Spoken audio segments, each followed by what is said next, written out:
Welcome to Proclaim, a presentation of the Catholic Diocese of Alexandria. Join us as we journey together through the Scriptures revealed to us by God. Good morning and welcome to Proclaim. There are a lot of themes that we find in the Gospel of Matthew, but at least two prominent ones is the notion of the kingdom of heaven.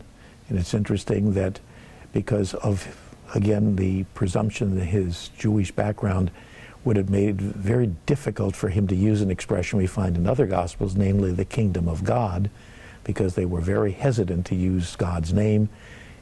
Matthew calls it the kingdom of heaven, and that's a very prominent theme that winds its way through. Also, he seems to be much more inclined to emphasize the church community itself. In fact, a major portion of the gospel deals with church life and church needs. And so that, again, is a very important one. There are many different attempts that have been made over the years to try to see, well, what was his plan?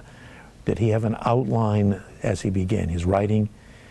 It's probably unlikely that he just literally sat down and off the top of his head just started putting things together, particularly if he did have some form of the Gospel of Mark available, since he really follows the chronology of Mark, even though he adapts it to his own uses and certainly puts things in different ways and with different emphases and different themes.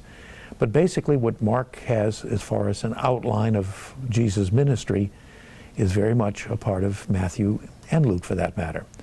John also seems to pretty well follow it, but has his own nuances. As we look at the different possibilities, we'll see how gifted a writer Matthew truly was. This program was brought to you by Kramer Funeral Home.